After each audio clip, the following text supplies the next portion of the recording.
Hello, it's John here. Today you're going to find out about the upper class Harrow School accent and vocabulary.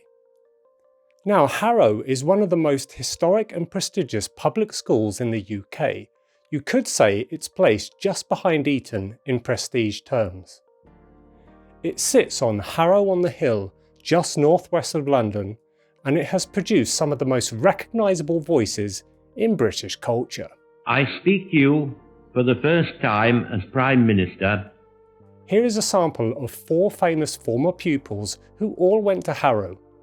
We have Winston Churchill, Edward Fox, the actor, Benedict Cumberbatch, and James Blunt. But here's the interesting part. Harrow doesn't sound the same as it did 50 or 100 years ago. In fact, I'm going to find one word from each of the former pupils mentioned that defines their accent and way of speaking. I have 2 actual recordings and 2 that I will do the word in their style. Plus, we're going to look at some unique vocabulary used at the school. So, by the end of the video, you should know how to speak Harrow.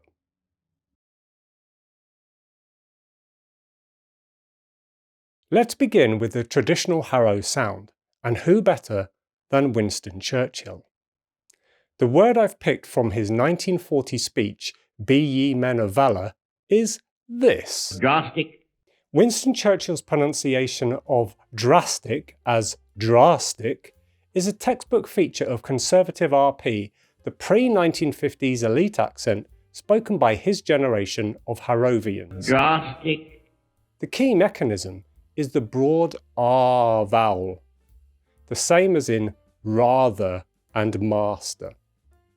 Early 20th century public school English applied this long open vowel far more widely than modern RP does.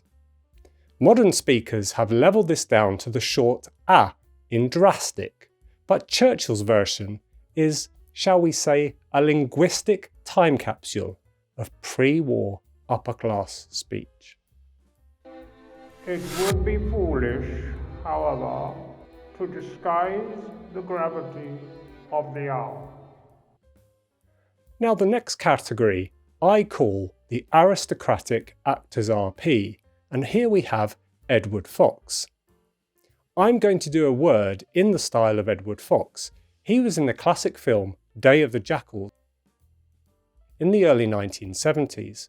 I'll leave the link to the trailer in the description, and in it he says class, class, as in first class. The vowel sound is long, open and aristocratically precise. Plus the word literally defines all versions of RP. You could say it's the word and sound that makes RP instantly recognisable. Where Churchill's drastic shows conservative RP, Fox's class shows aristocratic actors RP, the refined, theatrical, impeccably enunciated version that dominated British cinema and theatres for decades. You mean some sort of energy within his performance? I don't know. So now we are putting Benedict Cumberbatch and James Blunt in the same group, which is the SSBE or modern RP Harrow accent. They speak in a very similar way. I mean, I speak SSBE, and they are 1 or 2 rungs further up the poshness ladder, you could say. So let's hear Benedict first. This is a real recording of him saying this word. Graduated. It's a nice, easy word to practice. Graduated. Now, James Blunt, in an interview I heard, says this word.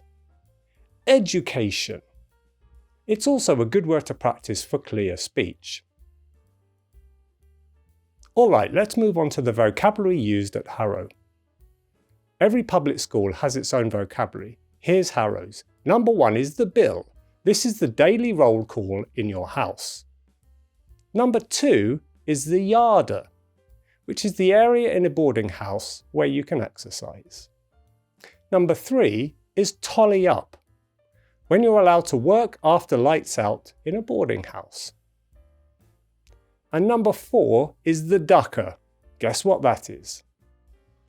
Of course, it's a nickname for the swimming pool at Harrow. So I've got a practice sentence here. Let's put everything together in one sentence. After the bill, I'm going to the Yarder to play Yarder cricket, and then this evening, after the ducker, I'm going to tolly up. You try now. And there you have it, a crash course in speaking upper class Harrow. And remember, right here you can get a better British accent. So I hope you enjoyed how to speak in an upper class accent and how it's evolved over time and become what we have today. There you go. My name is John, and I'll see you later. Stay connected now. Bye. The ducker or the Yarder? Where shall we go next? That's the question.